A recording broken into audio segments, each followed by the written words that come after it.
Westside Church in Bend, Oregon, this is Behind the Message.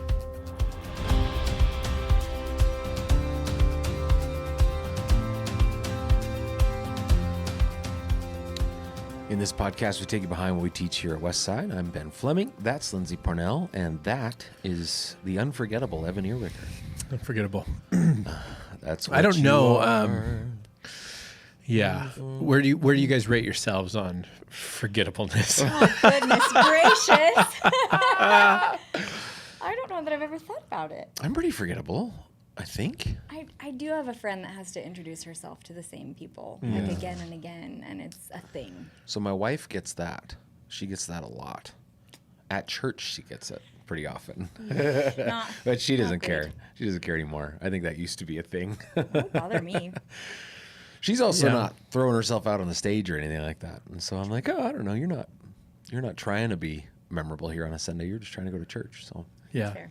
I find it blows my mind when I show up to church events at church, just not on a Sunday. If I'm wearing a hat and people won't recognize me. Really? Yeah. No It's way. honestly the greatest thing ever. I mean, yeah, no, it's the greatest thing ever. It is nice, but to be able to be anonymous, I guess, even in Yes. places that I'm a fairly prominent person Fair. within this I church. never Point. get that. I never get. So maybe I'm I'm less forgettable than I think. Yeah, That's funny. really funny. Yeah. Do people introduce themselves to you? No, but it's like oh, I didn't realize it was you, that kind of thing. Or if I'm even across the room a little bit, like, oh, Evan. Whatever. It's I fine. don't have like some defining characteristic is the thing. I have a beard that's a similar length to most men in Bend. I don't have some kind of a hair thing, not particularly fit or dress in a certain way. There's nothing to remember me by. Unless we had like a long conversation, you thought I was funny. That's probably all I've got, right? Yeah. That's it. I have tattoos. They're not that cool. They're not as artistic. An artist. I was going to say there's not as much artistry in mine. That's funny. No, I do think you carry yourself physically in a way that's more recognizable. So whether it's your stance or your gait, right, how you walk. Yeah. I think some people are more unique than others. So I don't know. I have Are people. you saying he has a funny walk? No, I'm just saying, like, I think I could. This is good though. I think someone could see you with your face blurred out. Yes. Walking and be like, "Oh, that's Ben." So I hear that. Yeah. Often. I could tell it was you by your gait. Yeah. So Wow. I don't know what I'm doing, but I snap. You've got a kind lot of a in the offices. Quasimodo, You started walking hunched over a couple years ago. Yeah, I don't know what it is. There's some particular physicality, something. Funny. I don't know. Anyway. You haven't said anything about yourself, Lindsay. It's a weird conversation. Well, yeah, to we're contribute probably- to. I don't know. That's I don't- why it's I the don't know. conversation. We'll It's pick on weird. Ben I and don't I. know We're not going to be like, so Lindsay. I don't know why it feels like it's. I'll sit this one out, you guys. Go Oh, ahead. come on. So you don't sit it out. my neighbor, they're no longer our neighbors, but lived in the house next door. And we'd probably been in the house for 10, 11 years. And he ran into my wife, like in the alley, and they're talking. And then he goes, so how long have you been in the neighborhood? Had no idea that we were next door neighbors for 10 years next door. Yeah. And we had talked. I mean, it was just like this. He had never considered her as a person. I guess. Do Fascinating. people that consider themselves to be forgetful, that's offensive? There's I got to would be a think lot so. of positives to it, though, I would think right? it's offensive. Yeah? Yeah. Just as a rule, that is offensive to Yeah. be. I don't know. Maybe it's because I'm on the other end and I feel like I know people everywhere I go. Then I go, oh, that'd be kind of nice to be unrecognizable for a little while. That'd That's be why I great. think, geez, if I could just put on a hat, Yeah. no Yeah, one would that know. doesn't work for me. Yeah, me I put on a either. hat. Me either. Yeah. Well, that's funny. Here I was feeling like I was pretty forgettable, and now you guys have convinced me that maybe Maybe there not is as much. maybe there is an accessory or piece of clothing that would disguise you, like Yeah. A like cloak. crazy teeth or like I don't know what. Mustache. Yeah. For me, Exactly. you already have one. That won't work. Yeah. Being unforgettable means that somebody has something that stands out, though, and that can go either way. Is the thing. Something that really stands out. We can feel very insecure about that thing about us that stands out, and we can also, would be really proud of it, I guess, whatever that thing may be. Yeah. It's kind of a wide universe, a broad net I just cast over that phrase. It's doing a lot of work. No, it is an uncomfortable conversation. It's weird to talk about yourself in that way. Yeah, it is. I'm having a great time. You are. I'm like, what's the matter with you? No, but have you seen those videos where moms or dads will be like, okay, if I were to disappear, how would you describe me? Yes. To the police or to someone I haven't looking seen for this. me? Yeah. Ooh, it's dicey territory. So pretty funny. let me read this. I just got this from my wife about something my son said.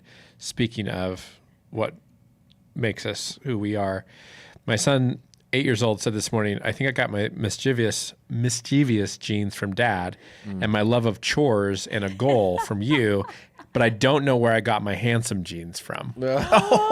Jack is so funny. dude. That's stone cold. Jack needs his own podcast. That's shade on both of us. So that's how you describe him if he went missing. Devilishly handsome, mischievous, small 8-year-old child who Loves loves chores. and a good goal. Loves chores and a good goal. Is that just like his is mama. that really him, or is that him in a good mood? No, that's I think he's being accurate. Yeah. Yeah. Wow. Yeah. Good for and self-aware. Yeah. Fascinating. That's incredible. So how would you describe Eric if he went missing? Again, this is a weird conversation. Podcast. 6'2", The people want to know. Very handsome. Oh yeah. Tattoos. Would you say that? Would you say very handsome? Probably not if he disappeared.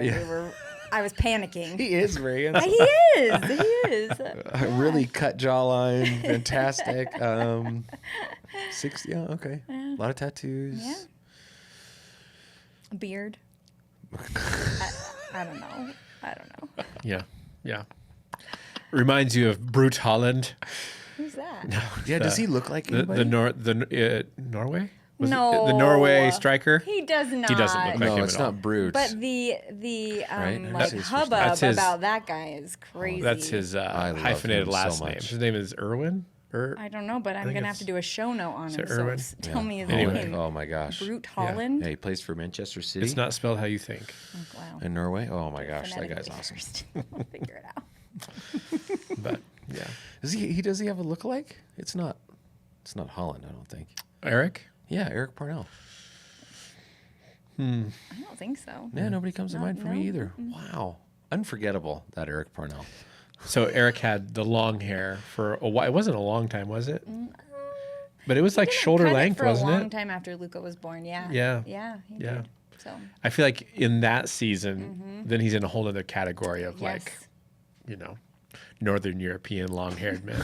The very red beard at the time too. Yeah. Did Very you ever Viking. have shoulder length hair?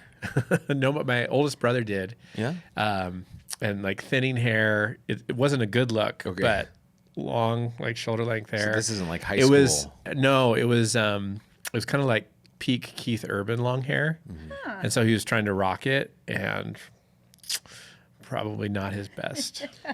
Yeah, don't decision. underestimate how handsome Keith Urban is. Well, You yeah, know, like to no, pull that's that the off, thing. Like, like, yeah, if you have Keith Urban's face when he was in his 40s or Yeah. whatever, you could probably rock anything. yeah, that would, that hairstyle was not for everyone, for sure. Yeah, It's that like just feathered. wasn't. It's like a feathered cut. Yeah. It's like I'm not an attractive person, but maybe if I grow my hair out to my shoulders as a man, I'll. I don't think that's not the problem. Yeah, I don't know if a big hair move like helps the rest of us. Yeah. Average to below average looking guys like just look so much better. Oh, thank God you well, grew your now- hair out. Now you're handsome. I feel like ever since, who did the face swap first in like TikTok or whatever, the filters? Now you can try it out, and Oh. if you put your face on Keith Urban's hair and you still look terrible, the hair's probably not going to fix your problems. Well, maybe I should try it. Yeah. Oh goodness, I can't. Anyway, good conversation, guys. Lindsay, this is what it's all about. I'm here for it, even if I'm just silently smiling and nodding. we're still Actually, going. just here for it, We're like still in the room going. for it. I am present while this is taking place. Oh, that's really funny. All right, we can talk about James. That's fine. Yeah, started James this weekend. We did. I was back after 3 weeks away. How'd it feel? Good. Yeah, I think the getting back into just my head back into preaching during the week. I didn't know how it would go, but it felt good. Yeah. Yeah. I enjoyed James. I thought it's in the rhythm of coming out of a long gospel, and then we did Sermon on the Mount. To be in James feels very different than John or Jesus in the Sermon on the Mount. Although I quoted Jesus in the Sermon on the Mount a couple times, because there is some real tandem. I don't know, maybe it's Jesus as rabbi and kind of his wisdom teaching in the Sermon on the Mount feels connected to James' style of teaching, which is very different than Paul, for sure. But Yeah, I don't know that I had ever, I mean, I always known James was different, but the more we talked about and looked into it, it feels like it just totally sticks out in the middle of the New Testament. Very different from just about anything. Like, you know, you reference Sermon on the Mount stuff, but it just, yeah, it kind of pops out. Kind of like, I've been thinking of it as, it pops out as much as the wisdom literature does in the Old Testament, where you're going through these historical things, and then there's all these kings and judges, and, you know, and then right in the middle of it, there's poetry and songs and wisdom. James feels like that big of a pivot to me, especially with where it's located in Scripture, of like, whoa, what is this kind of brand new perspective? Or not brand new, but it's almost as if somebody's bringing a different argument to the table in the middle of something that you've gotten used to. Yeah. You're listening and reading Paul all the time, and James doesn't come in and go, hey, Paul's an idiot. But James comes in and goes, so let's talk about some more stuff, you know? And it's really profound and interesting, not just on its own, but in contrast to the rest of the New Testament. yeah, I think it's helpful to consider that James is writing before Paul has written. So he's not, if you think of it as James is reacting to Paul's theology, it feels probably more in contention with Yeah, Paul no, that's a good point. than it actually is, where James is writing practically really in the shadow of what happens in the Gospels. And even the Gospels haven't been written yet, but he's speaking to a scattered church who only has the stories of Jesus. They don't have these long developed theological arguments from the letter to the Romans. You know, they're not wrestling with those things yet. And so it's very practical, I think, for those reasons. And James, it's deep, it's rich, but it's wisdom more than theology. And when we approach it like that, I think it maybe comes to life, as opposed to trying to like pit it against Paul's thoughts and arguments, you know, because that's not what it's doing. It was so helpful when you made the comparison on Sunday between, you know, because grace and works is they seem at odds with one another. And even like how you're saying, Ben, it can seem at odds with what Paul is saying. You know, we're saved by grace, not by works, lest any man should boast. But you did a really good job painting what Paul is addressing versus what James was addressing. I don't know that I've ever heard it laid out like that Paul is addressing our place before Christ, before God. We can't earn it. Nothing we do will change that, our standing with God. But James is talking about what a Christian life actually should look like. I thought that was so helpful, because I know people were probably wondering, you know, like we are sitting about or talking about good works, and you know, where does that fall with the grace conversation? I thought that was great. Yeah, and you have to, I think, be intentional to address that. Otherwise, what it starts to feel like is that it's kind of a bait and switch, where we talk about the grace of God being all you need, and that it makes us right with God. And we're like, great, now that we got you, just kidding. Actually, we need you to do all these things. And it can be confusing. Why is that, you know, to the person that's hearing this? So to be thoughtful in describing, yes, the Christian life actually does have things that come along with it that should feel radical and difficult and look like surrender and sacrifice and all these things. To avoid that, I think that's weird. Like, why would we ever portray the Christian life as salvation only? Right. Yeah. Like what a hollowed out gospel, right?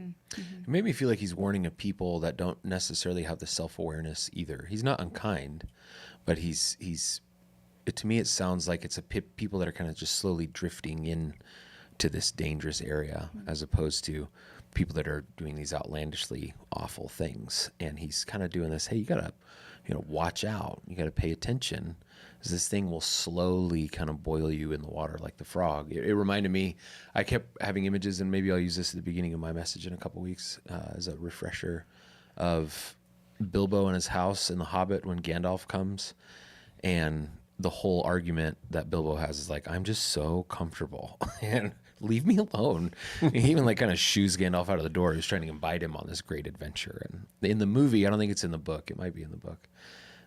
Gandalf says, when did your grandmother's doilies become so important that you couldn't walk outside of this house and do anything What else? a burn. I know. Jeez.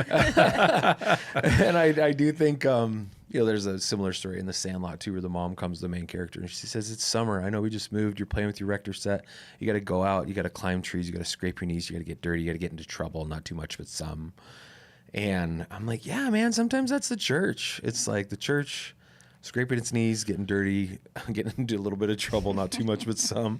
When did we just become so in love with creating a comfortable space for ourselves and then like curating the comfort that we've forgotten the adventure that's outside?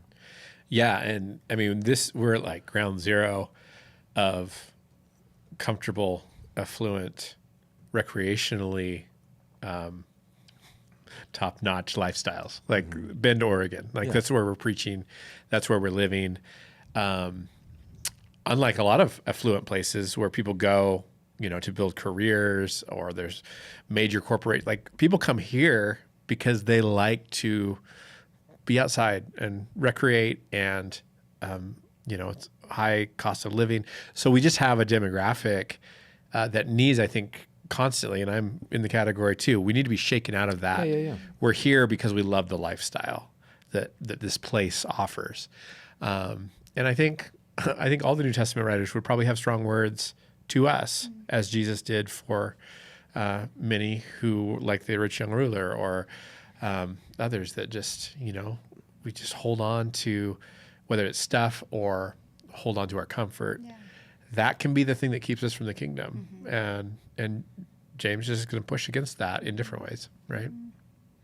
And the beauty is that is where adventure is. It's beyond those. It's saying yes to some difficult things, opening up your arms to some different kinds of people, allowing yourself to be stressed by some things that maybe are beyond your level of stress right now. Sometimes it is funny, to your point. I think about some of the things that I worry about and go, man, these just aren't worries. They're not real worries. They are very temporary. They are about maybe fun or comfort or status or something like that. And, we don't have to throw everything out that we enjoy, of course, like we always talk about, but there's a better adventure out there, right? Like there's gotta be something. And I think James is pushing us to that. It's not behavior modification. Again, he's saying there's a real depth that this gospel can have on the world around us. And if we open ourselves up to it and the discomfort that often comes with it, there's something so great on the other side of that. And I think if we're honest with ourselves, who doesn't want that? Who wants to sit around just continuing to curate your own special space? We all want that, I think. Yeah, and the New Testament model for those with resources is just an open hand.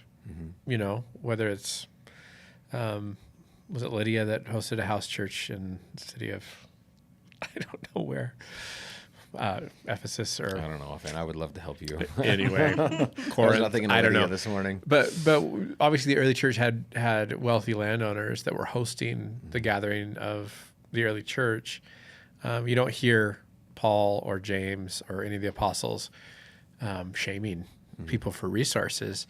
It's just when you come into a Jesus community with resources, there's an expectation that we no longer make the protection of those resources or the hoarding of those things the first priority. And I talked about that, this idea of not having an outlet for our faith. I would say the same with our resources. If there's no outlet, if there's no outward movement for what God has placed in our hands, we become resentful, unforgiving, protective, defensive, all those things that are maybe the worst reflection of Jesus in the real world. And so it is this, we are conduits for the presence of Jesus. It's what Jesus said in the temple at the Festival of Tabernacles, where he stands in front of the altar and he says, talk about the Holy Spirit, and from your inward being will flow rivers of living water. Speaking of the Holy Spirit, it is a river. It's a movement that comes when we receive the Holy Spirit. That doesn't feel like hoarding and protecting and keeping our comfort. Yeah. I worked with a friend of mine, and we were both very young in ministry in another city. And I remember he was like, man, if I was ever leading this church, speaking of the church we were both working out together, he's like, I would build just the tallest brick wall to keep these neighborhood kids out. Wow. And like, he was more passionate about that than I'd ever heard him be about anything else when it came to ministry. Was like, how can we keep these skater kids off our church property? They weren't even vandalizing. It was just they were around, you know. And like, whenever that becomes our vision of like what God is calling us to as followers of Jesus, we've missed the point. Yes. Build that height wall. of skate hate probably is when that was. You Yeah. remember, man, it was Banks and everybody. There was a whole thing trying to keep skaters off your property all the time. Well, I mean, that was some of in the water when we removed the skate park, because we had a skate park here in our building where the gymnasium is now. It was a skate park, and there was insurance concerns, but I know some of the rumor was actually we removed it because there were certain leaders here at the church that just didn't want skater kids around. Oh, goodness. But yeah, that's real. And we oftentimes, I think, want to curate, like, yes, Lord, we want to be a church for outsiders, but specific kinds of outsiders. Yes. And we want to be able to curate even who's in the community and who makes us feel uncomfortable that we don't want. And maybe that is a majority of the New Testament dilemma, the tension that Paul a lot of times is addressing, is just like Jews and Gentiles. They can't get along. And the Jews are like, can we please just do this with just Jewish believers, and vice versa for the Gentiles? And Paul will have none of it. Yeah. Does it bolster your faith at all that James believes in Jesus to be the Son of God? Because it does me a little bit. Yeah, like as his brother, you mean? Yeah. Totally. Yeah. I think it's very encouraging. I feel like the first guy, maybe not to like shout the whole thing down, but to just like walk away would be the brother of Jesus and be like, I don't want anything to do with your weird religion superstition thing. I didn't see my brother come back. I am out of here. And I was with him, by the way, when we were younger. There's something about James being so for this that makes me feel good. Yeah. Yeah. And I mean, you could, a real cynical take nowadays would be, well, if your family members with someone so influential or powerful or celebrity status, whether you believe in them or not, you want to hitch your wagon to them. There's money to be made. In the early church is the opposite. Yeah. Like to hitch your wagon to the Jesus cult in their day and age was suicidal. You were signing up for trouble. There was no wealth and influence waiting for you on the other side of being like, yeah, I'm with the way, those weird Jewish believers in that Jesus rabbi guy that died.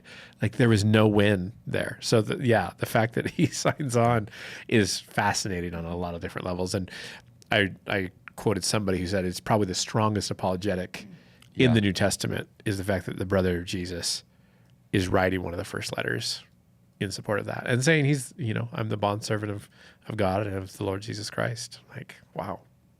Yeah. And I think that's probably why Paul I think it's 1 Corinthians 15, goes out of his way to talk about how Jesus personally appeared to James after the resurrection. Because it's a big deal, It would have been a big deal amongst the apostles in the early days. But those are, I think those are really helpful ways where if someone was just making this up, these are a lot of details that I don't know that you would think of if a group in 400 AD was just writing the New Testament as a hoax or something. Right. Like, this is pretty nuanced stuff. Yeah, I know for sure. It's it would have been dangerous for him just being a family member of Jesus, I would imagine, right? Like, if they were going to hunt somebody down, it would have been him. And again, another excuse to be like, look, I don't even believe it. I got nothing to do with it. I don't want anything to do with it. But then to go very public and publish following it, that you're a bond servant to Jesus, that's pretty incredible stuff. Well, yeah. And from a safety perspective, even his role as the leader of the Jerusalem church. So Jerusalem's the epicenter of this new movement, Day of Pentecost. Now the brother of Jesus is leading a church in that city. He's target number one, So yeah, very dangerous. He would have to be convinced. Yeah. to do that. Yeah. Right. Yeah, I would have to be convinced to worship my brother. Let me tell you that. I was just gonna say, man, just from a sibling perspective, the humble pie you are eating, just to say I'm a bondservant, like, oh man. I mean, I love my sister, don't get me wrong, but sheesh. I'm a slave to my brother, slave Yeah. to my sister. What? My brother was a lot older than me, and he kind of messed with me a lot. So I felt like I was a little bit of a slave to my brother as a kid. So maybe it would have worked for me. It would have just, eased right in. I don't know if he would have been a gracious God, but he would have been a God. I always think back. Me and my oldest brother, he's 5 years older. Your oldest brother's way older, right? 9 years older. 9 years, yeah. Quite a bit. My oldest brother's 5 years older, and me and Brent always got along fine. He's, Brent's middle child or whatever, peacemaker. But me and my oldest brother would fight all the time. And I remember we were riding around the neighborhood or walking around the neighborhood, and this big old German Shepherd comes out of a house. And my oldest brother, who should have been my protector because I'm like 7 years old, he grabs me and puts me in front of him as a shield, a human held you in shield front? between him and the German Shepherd. Amazing. Oh, man. How old was he at the time? Well, if I was 7, he was like 12 or 13. Lord. Take him. But I'm imagining my daughter with my son. I'm like, yeah, I could see that. I could see her using him as a human shield. Incredible. I think he gave me a stick at least or something. It was like, here, take this. Shoves me in front of him. Do kids have run-ins with dogs like that anymore? That's something I felt like was part of growing up. Was like the scary dog from the neighborhood might be around. Yeah. And I once hopped the fence at my grandma's house when my uncle was there, and he had a Rottweiler named Kale. I hopped the fence and immediately had to hop back over the other side, and that thing was coming after That's me. sketchy. Yeah. And that's on you, man. You jump into his fenced off yard. Yeah, and I felt that. He's in the yard and just, oh my gosh. Yeah. And then there was a husky that lived down the road, like a half mile. But if you wanted to ride your bike into town, I had to go, and he would hide on the side of the road and chase cars. But when you're riding your bike down there, he chase your bike, and he can keep up with you a little bit better. Yeah. Oh man, I remember so many trips I didn't take into town just because I was scared that husky was going to be out there. Yeah. That was a thing. My kids have never had to deal with that. Yeah. We also live in a neighborhood in town now. And growing up, it was like neighborhoods on the outskirts where things are a little looser. You grew up in a small town. Oh yeah. Oh, that's true. We weren't like in town. There might, still be dogs on the loose back in Glendale. I don't know. That's fair. Eric got chased by a dog recently. But really? We were in Albuquerque. Yeah. Yeah? We were in a house it's kind of on the outskirts a little bit, and he went for a run and straight up had to run for his life Attaboy. because this dog was chasing him. Yeah. So every time we drive by that house now, he's like, I don't like that house. It was that dog. It's a dog house. Did he outrun the dog? I mean, he didn't get attacked, so I don't know. He was Nice. fine, but A little extra that cardio. is kind of scary. Motivational dog. Yeah. I didn't know what kind of a workout he was signing up for. So James is short, right? And that's you hit the nail on the head on the whole intro. It's this faith without works is dead. Where else does this thing really go? I guess without sharing too much, we'll do those podcasts. But does James feel kind of one note to you after doing that, or is it more dynamic than that? Yeah. What we skipped over in the intro chapters is perseverance and suffering, which comes back in chapter 5, I think. So we'll probably go there before the end of this. But yeah, there's some bigger kind of the high level themes: perseverance and suffering, endurance through temptation. This week is going to be controlling the tongue, wisdom that comes from God, humility, what to do in conflict.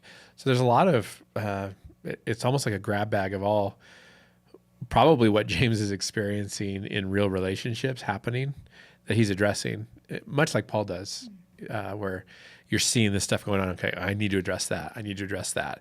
I don't feel like any of it's theoretical or overly like, could you imagine if this ever happened? What would you do? It's more like, hey, I see that some of you are acting so badly to the poor amongst you, and you're so arrogant. Here's what you got to do.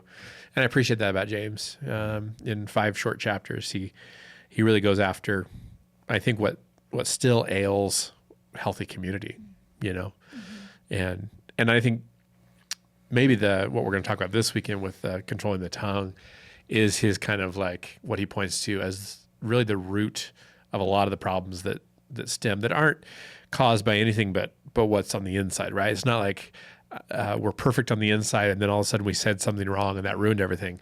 It's the outflow of our heart and our spirit that our mouths speak. But what our mouths speak or don't, it affects everything. And yeah. Well, there's probably a lot of conversation in there, I might say. Words worth more or less culturally today? You know, that's an interesting question for us to be able to explore. As I feel like you could make an argument on either side. I might fall a little bit farther onto the side of, we just seem to say a lot of things now, and there's not a lot of accountability or apologies necessarily on the other end. But yeah, what an interesting idea. Yeah, and in the age of kind of the wild west of the political discourse, I think everything has kind of followed that lead, where it used to be, you know, the higher up in industry or politics or whatever, it was like people guarded their words more. And so then when they said something, like everyone listened or you paid attention because those words carried so much weight and they were aware of it. Now, you know, in the age of Trump and everybody else that's followed suit, it's wild because it's like, do words matter? Because they do, but it feels like so casual to throw out really, really inflammatory things or, you know, wild statements that even a decade ago would have been major news that now does it matter? Yeah. I don't know. What do you think? Man, oh man. I do think it's shifting the way we are viewing our words and maybe credibility too for politicians or people in power or influence across the board. It's easier to be like, you know, like, I don't care what they said. I don't care what they thought, because it just all kind of gets lumped into that really extreme language. But I would assume it would trickle down to culture, mainstream, all of us thinking, you know, I don't know, it changes us. But There's no good outcome to either one of those sides. Either we are saying things and they're still hurtful, and then we're just making a mess out of people all the time, that we're constantly breaking them down by shooting vile words at them all the time. Or the other side is that we're now creating a culture in which nobody wants to take in anything that anybody else is saying because they don't have that relational equity or trust, or people are just going to say stuff all the time, and so I'm just going to block it out. And that's not the kind of people we want to be either. So closed off. I mean, ultimately, I think what James is saying is this is how we're trying to build this tight-knit relationship, community, care for each other that is supposed to be the hallmark of Christianity. And neither one of those things give you that. Just saying whatever you want, or just becoming a people that just close ourselves off to other people all the time. Neither of these are what we want. And so maybe this becomes one of those last bastions of Christianity, of faith, is no, we're going to do words right. We're going to continue to believe that this is actually a holy thing, how we speak to each other. Yeah, because it does matter. Words do carry power. And just because, you know, whether politicians are now calloused and flippant with all their words, and so nothing seems to matter anymore, or now in the age of AI, like words aren't even necessarily genuine from human to human anymore. So it confuses everything and there's noise. But I know this, like what I say to my son matters a ton still. Nothing will change that. Like what I say to build him up or tear him down this afternoon will stick with him for life, likely. And what's dangerous maybe is we're like, well, Trump says all kinds of stuff and no one seems to care anymore. So I guess what I say to my son doesn't matter. Like, no, that would be a huge mistake, you know? So just because words are being devalued, maybe on the world stage, we have to remember what was true in James's day is still true for us, you know? The contrast is even greater now, actually. And what you said, Ben, I think is spot on. Like, this could be one of our things, you know, the city on a hill, that kind of a differentiating thing. Like, no, we speak kindly and we speak truth and we speak lovingly. And that could be a pretty big deal, actually, right now. I could see it. Yeah. If we were known as that place and that people, it does stand in I mean, to say it really crassly, it takes up a piece of the market that seems to be missing right now, where people aren't necessarily experiencing that all the time. And it just stands in such stark contrast to what we deal with all the time. So, yeah, I think it is our job. Yeah, I totally think it's our job. We need to do this really, really well and be thoughtful about how we're going about it, how we're presenting ourselves to each other within the church as well as to outside. Just in small conversations, these things add up and they matter and they make a real difference. And maybe those are the places that we forget, right? The ordinary places where we speak in kindness to people that we know or we don't know. It just adds up to something that is valuable for a city and a community and a faith. And I don't know, maybe that's a good goal as we go through this, is for us to really capture again that idea, because it can just be so tasty to just go the other way, to just jump in and say, fine, if this is the game we're playing, I'm going to get good at it. And we have to do the opposite. Yeah. Yeah. And I've had to check myself and understand that as life has gone on and I've gotten older, my words carry more weight than sometimes I give them credit for. And for a long time, and I think, Ben, you've mentioned, for a long time, it's like you're the young person in the room. And it's like everyone else is whatever, older and more experienced. And so you can kind of just say whatever, or, do whatever it takes for the laugh or the sarcasm. Or I remember the early days of our staff Christmas parties, and the sarcasm and the snarkiness for comedy's sake was real. And I think back to some of the things that I personally said at those for a laugh, that I'm like, I could never say any of that today, because I know, like, oh, my words carry more weight than they did when I was 24 years old and, just doing whatever for a laugh. And I think, especially for those in any kind of leadership position, whether it's in your household or you're a boss, or we underestimate the weight that our words carry. And I've had to check myself a lot. I don't know. Have you guys felt that, where you're like, oh, if someone else said this, maybe it wouldn't matter as much because of who I am to them. I've got to be really careful. More and more. What's such a bummer about that, though, is I'll go back and be like, oh, shoot, I'll think of all the ways what I said could have been interpreted badly or from the wrong. And then I feel like I have to double back and clarify or whatever. So I'm growing into it. But yes, so much. I think on a smaller scale with my kids, even just this morning, we forgot lunches and I was frustrated coming into the church. They don't have their lunch. I'm going to have to go home. And I was upset in that moment, and even just my tone. And my 6-year-old starts to cry, and I'm thinking about, I'm like, this is a way bigger deal to her, like just re-examining my approach there, because I'm the mom. Yeah. If someone else had been that way, she'd probably be like, whatever, But it was me, and the same goes for, I'm in different spaces now that I wasn't always, and meeting with people, and they're viewing me as an authority on certain things, and I have to really check myself. Yeah. And you can't speak flippantly or just throw stuff out there these days.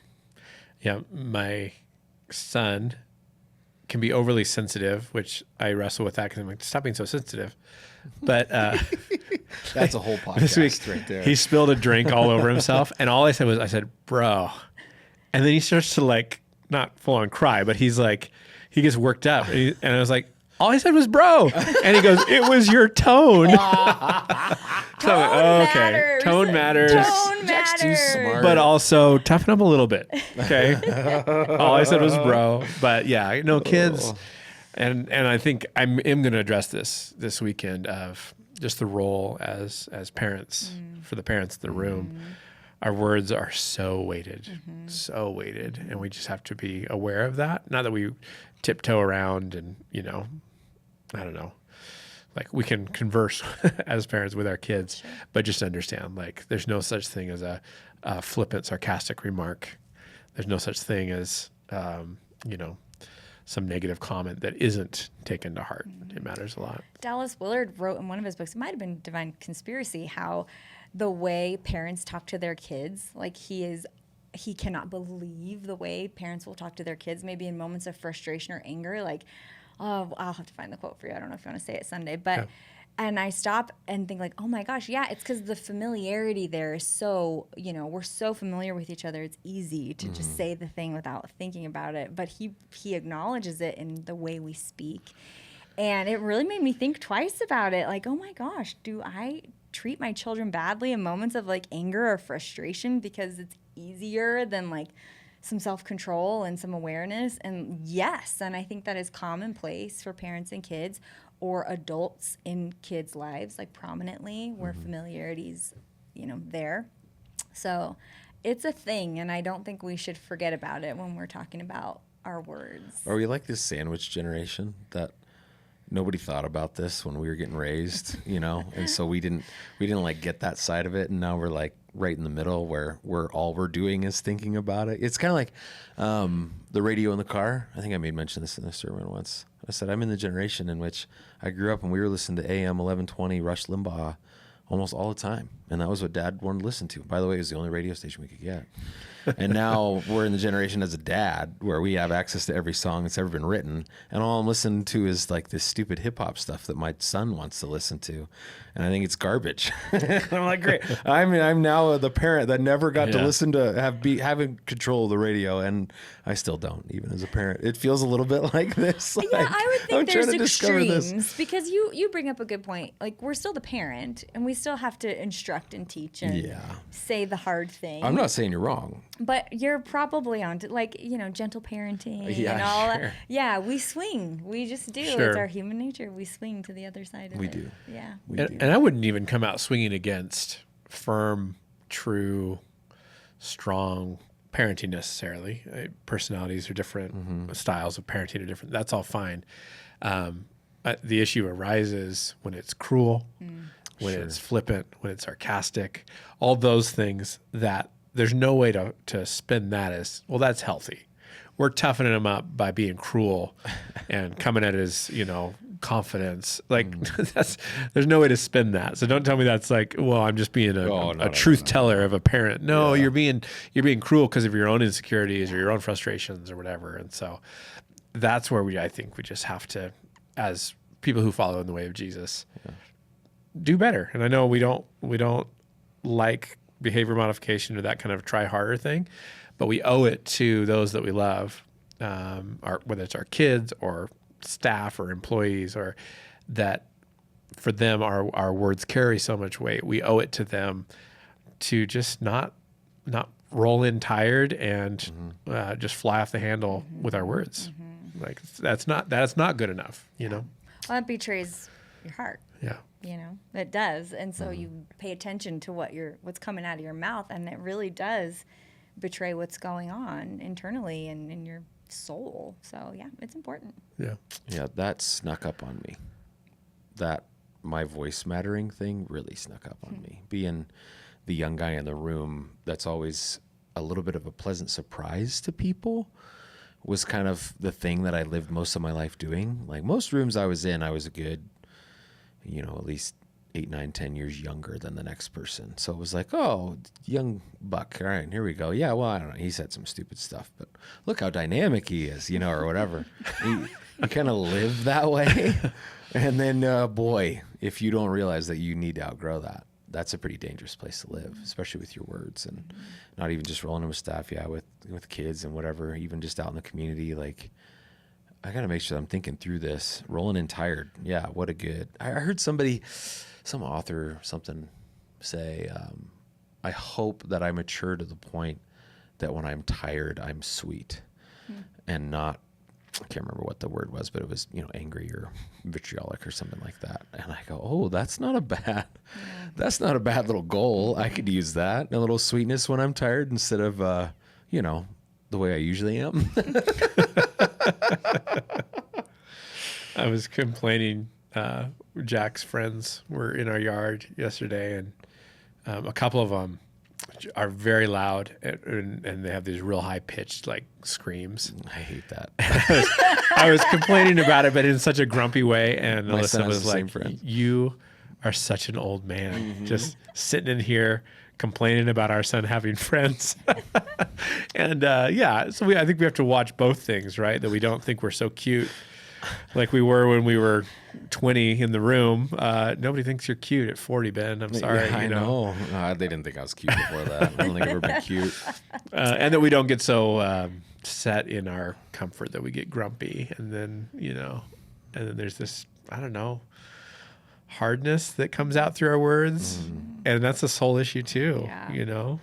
I don't know, Evan. Those shrieks are bad, man.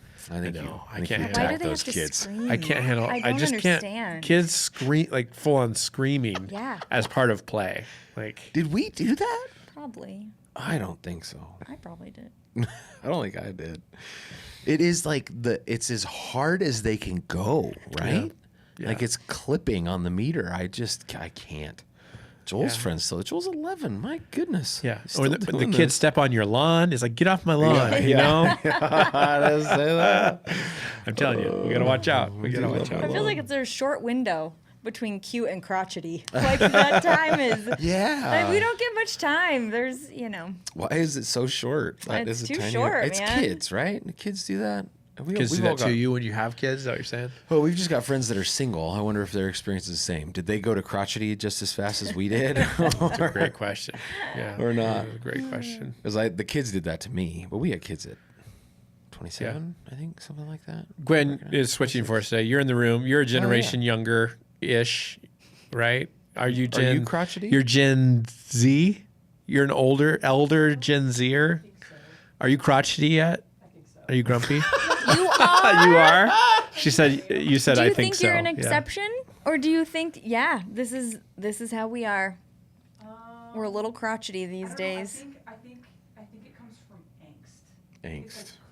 Comes from Crotchety angst. Interesting. Wow. Okay. All right. I like it. So the window is short. The window is very Like, short. what is the window?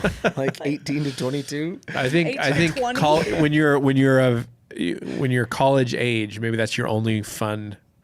You Yeah. know, your fun times. Yeah. Such a I don't sad think part. I Where was you're crotchety. technically an adult, but you're not grumpy yet. Yeah. Yeah. You're not self-aware enough. 18 to 20. How old are you, Gwen? 18 to 24, and then 24, you're grumpy for the rest of your life. So maybe this is a couple dads that have defeated it. I'm coaching this all-star baseball team with this guy, and then there's another guy who's a kid on the team. They call me. We played a game last night. I get home. They call me and go, "Hey, do you want to go camping tonight?" And I was like almost offended. How dare That was my you. crotchiness. I was like, "What? No, I can't. What?" I would never be able to do it.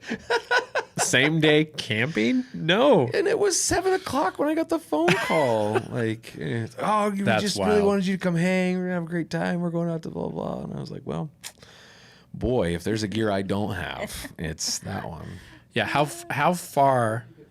You would do that? Gwen would be Yeah. down. Yeah. Same day You're not camping. crotchety, Gwen. Yeah. You've got some years then of pre-grumpiness. If you're willing to get a call at 7 p.m. and go camping that Yeah. night, that's impressive. Yeah. Yeah. How far would you go outside of your living room at 7 p.m. if someone called with When I'm a tired? plan? Oh man, I You don't had know. childcare. yeah. So that's not an excuse. Would you I go- did have childcare. Yeah. Would you go have childcare. downtown? Would you go further? I go downtown. Yeah. Yeah. I go to McMenamins or something like that. Yeah. I'd go, What day of the week is it?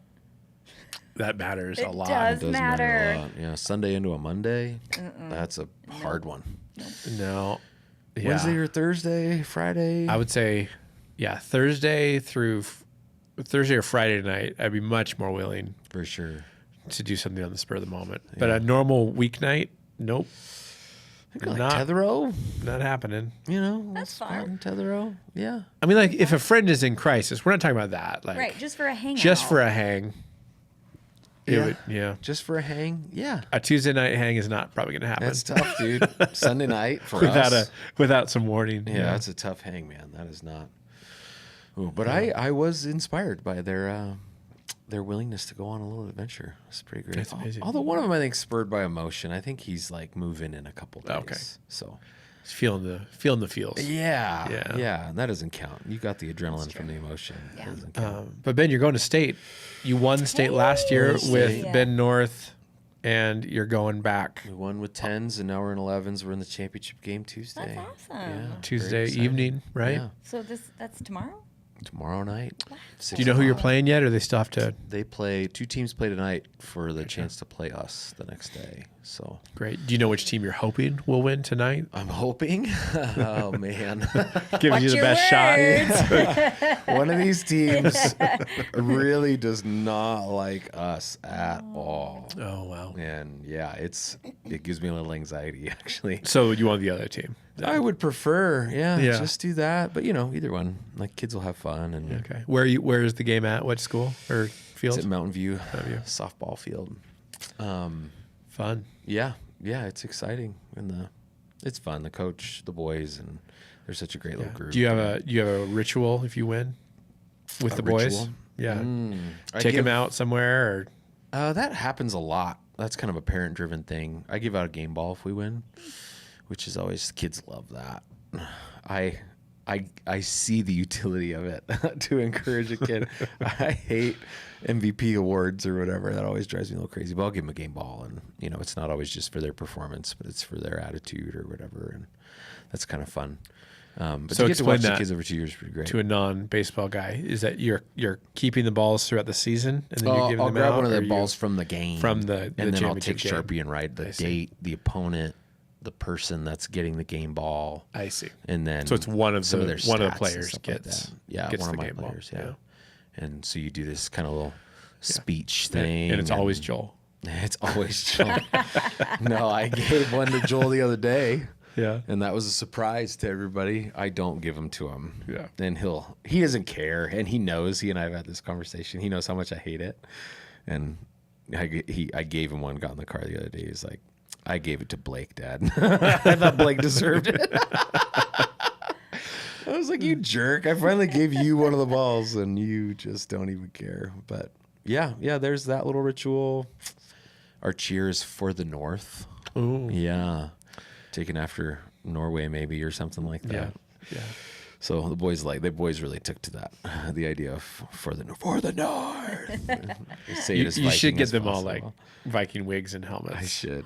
Yeah. If I were a good coach, I'd do that. Yeah. For the North. There's time. Maybe if we have an after season party or something like that. I mean, how great would that be for the team portrait, though? That would to be cool. Be in Viking. Genius. I'm going to do it now. That'd be You awesome. think they got those at Leaping Lizards or something like that? Where do I find a Viking helmet? You know, I have not Spirit- actively looked Spirit for Viking Halloween. helmets. Spirit Halloween. That's I probably the don't right think it's call, a thing actually. here. Your kids into squishies, by the way, speaking So of much Leaping Lizards? so, it's crazy. Squishmallows, you mean? No. Squishy? What are Like, squishies? They It's like like a hold fidget them. toy. Oh. It's I've not seen this. malleable. What's the big one? The big name? Oh man. Nee-doh. Oh yeah. My girls Oh. really like Taba squishies. Oh no! Don't tell my kids about those. I haven't heard that They name probably yet. already know, Ben. I saw NeeDoh in the news because kids are putting them in the microwave and then burning themselves badly. Oh, what? They're like made of like there's like a glue kind of substance on the It's inside. awful, That 'cause if would they break. it's hot glue. Little molten cubes of pain. I'm not gonna lie, my kids got one that I've just been They're on the won- couch. they're wonderful. They're pretty fun. Yes, I own some myself. I don't. Oh, you I do? Yes, For I do. you? When I was writing in, papers, I would either bang my head on the desk or eat candy. And so I thought, well, neither of those are great, so I'm going to buy some squishies and apply that energy to That's good. Yeah. It's like Amazing. concussion, diabetes, and or Or- cavities. Yeah. or a fidget Yeah. toy. Yeah, so I bought some. Forearm they muscles. were great. Yeah. Yeah. But there's a YouTube channel my girls really like, and I also like it too, called Dr. Squish. Okay. Highly recommend. She reviews all of them. She buys them, reviews them. Sometimes she'll like cut them open and make a squishy salad. It's mesmerizing. Wow. I love it. Yeah, highly recommend. Dr. Squish, if A you ever hear this, squishy will you salad. sponsor us and send us squishies? Thank Yeah. you. I'll be too busy watching the Uber driver that does AI songs, custom AI songs for the person he's driving. No way. Yeah, I think it's called Prank Cab or something. Anyway, I So just they don't know? They don't know until they hear their name, and then they're ridiculous songs, but it's like on the fly, generated by AI. Yeah. It's one of the more clever uses of AI that I've seen. Sure. For comedy, and it's pretty great. So, That's really great. yeah. That's why apparently we're all finding. I found a Korean guy last night on Instagram who reviews Any commercial where you're like, and look, it's a miracle, you know, or whatever. He goes out and he buys those things Nice. specifically and reviews them. But how he does it, like how he opens the box and how he shows you. And every single time he has like his credit card out when he's watching the commercial and he goes, I need this on my desk now. You know, and he's got this running total of how much money he's lost on junk that doesn't work. And then a list of like gold items that actually do work miraculously. And I watched 15 in a row. I mean, it was They get ya. mesmerizing. Yeah, They that's how they get really ya. get So I was ya. going to make fun of you about the Nee-doh gal, but that's No, I could don't watch have any her room to all talk. day. My girls are like, Mom, you like her more than we do. I'm like, I do. I know. I It's love so her. satisfying. So It great. is. My son started watching fishing videos on YouTube. He's very Wow. into fishing right now. Very into fishing. Good for him. I don't really need a bunch of bros from Florida on my TV all the time talking about fishing, but you know. That sounds like better than another expensive alternatives. habit of your That is son's. true. Yeah, it's headed that direction already. Yeah. He just got his first tackle box, outfitted, new pole, the whole deal. The beauty of it is that I know almost nothing though. Yeah. So I can't help much. And so he doesn't. Haven't ask you me that helped much. enough? I think so. I think I'm funding this. I mean, thing. after baseball, but after hockey, I feel like you put the extra sacrificial work and time and travel in for hockey. I think Never baseball, again with hockey. even if Joel quit, I think you'd probably still be out there on the field because you love it so much. Probably. Is it weird to coach a little league team that you don't have a kid on? Probably, right? I don't know. Is that creepy or kind? I don't think it's creepy. Yeah? If you're a baseball guy, Yeah. if you don't care about baseball and you don't have a kid on the team, why? That would be maybe a question. I could do No, that. I don't think it's I creepy. could coach like a little spring season after the kids are all grown up or something. Just hang out at the ballpark. I love being on the field, guys. It's pretty great. Yeah, we know. Yeah, you do know. Do? I do. What? It's the grass and the dirt and all that. My dad coached Little League. He didn't have a boy on the team. He had there two you go. girls. Oh, cool. That was great. It wasn't weird. Yeah. All right. Maybe I'll do that. You can. I don't think my dad ever When I'm done coached. being crotchety, I'll be a nice old man. That's probably what you got to do. You got to find activities that keep you from getting crotchety. Just tending my garden in my yard might make me a little angry. Yeah. Yeah. Solo work on your own property is probably not the thing that keeps you from being grumpy. Yelling at the kids that screech at the top of their lungs in the neighborhood. Stop having fun. Go back inside on your screens.